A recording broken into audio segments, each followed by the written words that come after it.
একটা বিষয় বেশ অবাক করছে। 15 জুলাই 2025 থেকে একটা নোটিশ কিন্তু অ্যাপ্লিকেবল হতে চলেছে, ইউটিউব অলরেডি জারি করে দিয়েছে।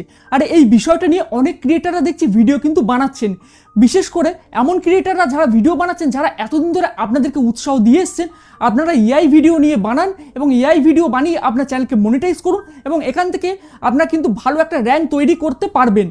এবং তারাই কিন্তু আজকের বেশ উৎসাহের সঙ্গে আমি দেখছি, সবাই না কিছু কিছু ক্রিয়েটার যাদেরকে আমি দেখছি বেশ উৎসাহের সঙ্গে বেশ আনন্দিতের সঙ্গে তারা কিন্তু ভিডিও বানাচ্ছেন যে আপনার চ্যানেল 15 জুলাইয়ের পরে ডিমনিটাইজ হয়ে যাবে অথবা ডিলিট হয়ে যাবে। তারা বেশ আনন্দিত উপভোগ করছে। এই বিষয়ে আপনার কি মতামত অবশ্যই কমেন্ট করে কিন্তু আমাকে জানাবেন। তো এবার আসি 15 জুলাই 2025 থেকে যে নোটিশটা জারি করেছে ইউটিউব, এবং এখান থেকে কিন্তু এআই চ্যানেলগুলোর জন্য একটা বড় সমস্যা তৈরি হতে পারে বলে চারিদিকে ভিডিও কিন্তু অলরেডি আসতে শুরু করেছে। তো এই যে নোটিশটা অনুযায়ী কি কি বিষয় আছে এবং কারা এই বিপদে পড়তে পারে এবং কাদের সমস্যা হতে পারে, কারা এর থেকে বেঁচে যাবেন, এই বিষয়টা আপনাদের সামনে একবার তুলে ধরি এবং বিস্তারিত কিন্তু আজ আলোচনা করবো এই নোটিশটা নিয়ে। তো অতএব পুরো ভিডিওটা মন দিয়ে দেখুন। তো এই নোটিশটার মধ্যে মূলত 3টে পয়েন্টকে কিন্তু হাইলাইট করা হয়েছে। প্রথম যে পয়েন্টটা, repetition content, mass produce content এবং ইন অথেন্টিক কন্টেন্ট, এই 3টে পয়েন্টকে কিন্তু এখানে হাইলাইট করা হয়েছে। এবারে প্রত্যেকটা পয়েন্টের মধ্যে বিস্তারিত কি কি ব্যাপার আছে চলুন একবার দেখে নেওয়া যাক। তো সবার প্রথমে যদি আপনাদেরকে আমি এখানে আলোচনা করি যে রিপিটেশন যে কন্টেন্ট আছে এটা অ্যাকচুয়ালি কি। রিপিটেশন কন্টেন্ট মূলত হচ্ছে এমন ভিডিও যেটা বারবার আপনি কিন্তু দর্শকের সামনে তুলে ধরছেন বা রিপিট করছেন, সিমিলার একই ক্যাটাগরির আপনার ভিডিও, সামান্য কিছু তার মধ্যে পরিবর্তন করছেন করে সেম ধরনের ভিডিও কন্টিনিউ কিন্তু আপনি আপলোড করতে শুরু করেছেন। এবং অনেকে দেখবেন একই ভিডিওর মধ্যে ব্যাকগ্রাউন্ড মিউজিককে চেঞ্জ করছে অথবা তার মধ্যে ছোটোখাটো কিছু পরিবর্তন বা কিছু এলিমেন্ট অ্যাড করে সেই ভিডিওগুলোকে আবার রিআপলোড করছে। এবং অনেকে দেখবেন টেক্সট টু স্পিচ কিন্তু তারা তৈরি করে এআই এর মাধ্যমে, তারা টেক্সট দিয়ে দেয় এবং সেখানে তার মধ্যে কিন্তু ভয়েস অ্যাড করে সেই ভয়েসটাও কিন্তু ভিডিওর মধ্যে ব্যবহার করছে, তাদের নিজস্ব কোনো ভয়েস ব্যবহার করছে না। এগুলো কিন্তু রিপিটেশন কন্টেন্টের মধ্যে পড়বে। অথবা আপনারা দেখবেন এমন কোনো গেমিং চ্যানেল আছে অথবা কোনো রিয়াকশন ভিডিও যেগুলো হয় দেখবেন ওপরে ভিডিও চলছে নিচে একটা জাস্ট ফেস রিয়াকশন দিচ্ছে, এগুলো কিন্তু রিপিটেশনের মধ্যে পড়ে, কারণ সে একই রকম এক্সপ্রেশন করছে, একই রকমভাবে কিন্তু সবগুলো কিন্তু ডিটেলসে দেখাচ্ছে। এগুলো কিন্তু রিপিটেশন কন্টেন্টের মধ্যে কিন্তু ধরা হয়। তার মানে হচ্ছে এর মধ্যে নিজস্ব কোনো মতামত নেই, নিজস্ব কোনো কন্ট্রিবিউশন নেই বা নিজে কোনো ভ্যালু অ্যাড করছেন না। এই ধরনের কন্টেন্ট যেটা সেগুলো কিন্তু রিপিটেশন কন্টেন্টের মধ্যে পড়ে। এবং এই রিপিটেশন কন্টেন্টের মধ্যে পড়ে কিন্তু ম্যাস প্রডিউস যে কন্টেন্ট, এটা কিন্তু রিপিটেশন কন্টেন্টের মধ্যেই পড়ে। তো ম্যাস প্রডিউস কন্টেন্টগুলো হচ্ছে এমন ধরনের কিছু ভিডিও হয় যেগুলো মনে করুন আপনারা কিছু এর মধ্যে কাজ করছেন না, জাস্ট এগুলো এআই দিয়ে আপনারা তৈরি করছেন, তার মধ্যে ভয়েসও ব্যবহার করছেন কিন্তু এআই এর মাধ্যমে, এবং একই ধরনের টেমপ্লেট একই ধরনের স্ক্রিপ্ট সবগুলো কিন্তু ব্যবহার করছেন, বেশ ব্যাপারটা একই রকম আপনার বিষয়টা লাগছে, এগুলো কিন্তু ম্যাস প্রডিউসের মধ্যে পড়ে। দেখবেন অনেকে আছে এআই দিয়ে ভিডিও বানায় যারা কিন্তু নিউজ প্লে করে রেখেছে বা কোনো কার্টুন তৈরি করেছে, তার মধ্যে লুপ করে করে একই সিন বারবার দেখিয়ে যাচ্ছে এবং তার মধ্যে যে মিউজিকটাও অ্যাড করেছে সেই মিউজিকগুলো কিন্তু এআই জেনারেটেড মিউজিক হচ্ছে।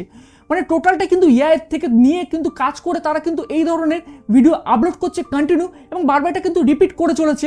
তো এগুলো ম্যাস প্রডিউসের মধ্যেই কিন্তু পড়বে। তো এবার এখন আসি যে হট করে ইউটিউবের কেন মনে হলো এই রিপিটেশন কন্টেন্ট বা ম্যাস প্রডিউস যে কন্টেন্টগুলো আছে এগুলোকে এই যে চ্যানেল নিয়ে যারা কাজ করছে তাদেরকে কেন ডিমনিটাইজ করতে হবে বা সেই চ্যানেলগুলোকে ডিলিট কেন করতে হবে বা তাদেরকে ডাউন কেন করতে হবে।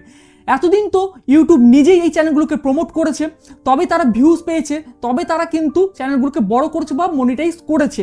হট করে ইউটিউবে এরকম কেন মনে হচ্ছে? দেখুন এতদিন ধরে ইউটিউব কিন্তু এটা নিয়ে ভাবেনি, এখন হট করে ভাবছে। কারণ আপনি যদি ইউটিউবটা সার্চ করে থাকেন বা আমি যখন ইউটিউব সার্চ করি, আমি যদি কোনো একটা এআই ভিডিও আমার সামনে চলে আসে, সেই ভিডিওটা যদি ক্লিক করি এবং তারপরে যদি আবার সেকেন্ড সেই ভিডিওটা ক্লিক করি, দেখবেন এবার সেই রিলেটেড ভিডিও কন্টিনিউ কিন্তু সেই পেজেতে বা সেই চ্যানেলেতে আসতে শুরু করে দেয়। তার ফলে কি হতে পারে, আপনার যে অরিজিনাল যে কন্টেন্টগুলো যারা বানাচ্ছে বা যারা এফার্ট দিয়ে যে কন্টেন্ট বানাচ্ছে সেই কন্টেন্টগুলো যেন আস্তে আস্তে এর মধ্যে হারিয়ে যাচ্ছে এবং টোটাল কিন্তু আর্টিফিশিয়ালি ব্যাপারটা চলে আসছে সম্পূর্ণ চ্যানেলের মধ্যে। এর ফলে ইউটিউবের কাছে কিন্তু ডাউনফল তৈরি হতে পারে। মানে এতদিন ধরে যারা মেন যে বিষয়গুলো বা এডুকেশনাল ধরনের যে কন্টেন্টগুলো বানায় সেগুলো কিন্তু আস্তে আস্তে হারিয়ে যেতে চলেছে। আপনারা খেয়াল করবেন যারা এআই ভিডিও নিয়ে কাজ করছে তারা কিন্তু এক এক দিনে একের অধিক কিন্তু ভিডিও কিন্তু আপলোড করে থাকে, কিন্তু আমরা এই যে ধরনের স্ক্রিপ্ট নিয়ে এই ভিডিও লিখছি বা এই ধরনের যে ভিডিও আমরা বানাচ্ছি এই ভিডিওগুলো এক এক দিনে কিন্তু একটা করে আপলোড করা যথেষ্ট চাপের হয়ে যায়। কারণ আজ যে ভিডিওটা আপনাদের সামনে তুলে ধরছে এটা নিয়ে অনেকটাই আমাকে রিসার্চ করতে হয়েছে, টোটাল বিষয়গুলো নিয়ে নোট ডাউন করছি, এই পয়েন্টগুলো নিয়ে তবে আপনাদের সামনে এই ক্যামেরার সামনে বসে কিন্তু আমাদের রেকর্ড করতে হচ্ছে। অতএব ইউটিউব চাইছে এফার্ট দেওয়া ভিডিওকে বেশি বেশি করে প্রমোট করতে, বেশি করে সবার সামনে তুলে ধরতে এবং এডুকেশনাল ভিডিও যেগুলো মানুষের মধ্যে ভ্যালু অ্যাড করতে পারবে সেই ভিডিওগুলোকে কিন্তু সামনে তুলে ধরতে চাইছে। এবার এখানে কিন্তু প্রশ্ন আসতে পারে, তাহলে কি এআই ভিডিও কি একদম কি চলবে না? এরকমও কিন্তু না, এআই ভিডিও একদম চলবে না ইউটিউব কিন্তু কখনো এটা একবারে বলছে না। কারণ আপনি যে নোটিশটা দেখবেন এর মধ্যে কোথাও কিন্তু লেখা নেই যে এআই ভিডিও একেবারে চলবে না। আপনি যদি ম্যাস প্রডিউস কন্টেন্টের মধ্যে এসে দেখেন, এখানে দেখলে আমরা বুঝতে পারবেন, এখানে বলছে এআই ভিডিওর মধ্যে আপনারা এমন করছেন যেখানে টোটাল আপনার ক্রিয়েটিভিটি বলে কিছু নেই, টোটালটাই এআই দিয়ে করাচ্ছেন, ভিডিও বানাচ্ছেন, স্ক্রিপ্ট বানাচ্ছেন, স্টোরি বানাচ্ছেন, এবং ইনফ্যাক্ট যে ভয়েস বা অডিওটা চলছে সেটা কিন্তু এআইয়ের মাধ্যমে। আপনার কোনো ক্রিয়েটিভিটি নেই। তো এর থেকে বাঁচার উপায় কি? এর থেকে বাঁচার জন্য আপনার নিজেদের কিন্তু ক্রিয়েটিভিটি অ্যাড করুন, নিজের মতামত যোগ করুন, পারলে নিজেরা ভয়েস ওভার করুন। আপনি যদি এআই দিয়ে কোনো কার্টুন বানান, সেই কার্টুনের চেষ্টা করুন নিজের ভয়েসকে অ্যাড করার। আমার মনে হয় এই সমস্যার সমাধান হতে পারে। তবে এর জন্য কোনো ক্লারিফিকেশন বা কোনো লিখিত কোনো ডিটেলস এখনও আসেনি, আগামী দিন আসলে ব্যাপারটা আরও বেটারভাবে কিন্তু ক্লিয়ার হয়ে যাবে। এবার চলে আসি এর মধ্যে 3 নাম্বার যে পয়েন্টটা, এই পয়েন্টটা অ্যাকচুয়ালি কি, ইনঅথেন্টিক কন্টেন্ট। ইনঅথেন্টিক কন্টেন্ট অ্যাকচুয়ালি কি এবং এর মধ্যে কারা কারা পড়ছে, কারা কিন্তু বিপদ আসতে পারে। দেখুন, ইনঅথেন্টিক কন্টেন্ট ব্যাপারটা কিন্তু আগেও ছিল, এখনও আছে। সেটা হচ্ছে ফেক এঙ্গেজমেন্ট।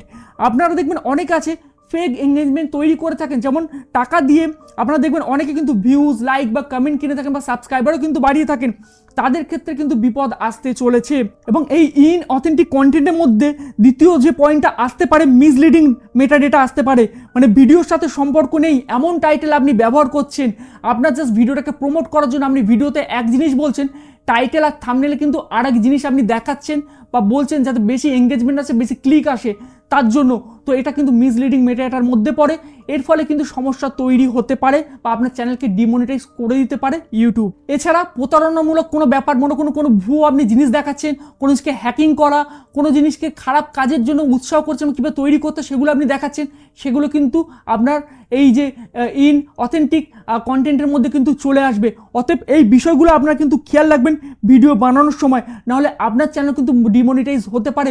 শুধুমাত্র এআইয়ের ওপরে এই কোডগুলো আসতে চলেছে এটা নয়। এবং যদি এই নোটিশের মধ্যে চলে আসেন, এর মধ্যে আরও একটা পয়েন্ট আপনারা দেখতে পাবেন, লেখা আছে there is no change to our reuse content policy. মানে রিউজ কন্টেন্ট যে পলিসি ছিল সেটা কিন্তু এখনও আছে, এর মধ্যে কোনো রকম পরিবর্তন করেনি। আপনি যদি অন্য কোনো কন্টেন্ট বা অন্য কারুর কন্টেন্ট নিয়ে আপনি ব্যবহার করে থাকেন, তাহলে অবশ্যই আপনার চ্যানেলটা কিন্তু ডিমনিটাইজ করে দেওয়া হবে। একদম মনিটাইজেশন যারা পায়নি তারা কিন্তু মনিটাইজেশন পাবে না। অতএব আশা করি আজ যে বিষয়টা আপনাদের সামনে তুলে ধরলাম এটা ক্লিয়ার হয়ে গেছে। এআই কোন কোন যারা চ্যানেল নিয়ে কাজ করছে কাদের কাদের সমস্যা হতে পারে, এই না যে সমস্ত এআই চ্যানেলকে বিপদে পড়তে হবে বা সমস্ত এআই চ্যানেলকে ডিমনিটাইজ করা হবে, এরকম কোনো ডিটেলস এখানে বা পুরো ব্যাপারটা এখানে কিন্তু ডিটেলসে কিছু লেখা নেই। টোটালি 3টে পয়েন্টের মধ্যে অনেক চ্যানেল পড়ে, অনেকে যারা যেভাবে কাজ করছে অনেকে কিন্তু বিপদে পড়তে পারে যদি ইউটিউব মনে করে তাদেরকে বিপদে ফেলবে। অতএব শুধুমাত্র এআইয়ের এই যে ভয়টা হবে বা এআই চ্যানেলকে ডিলিট করা হবে এরকম কোথাও নির্দিষ্টভাবে এখানে লেখা নেই।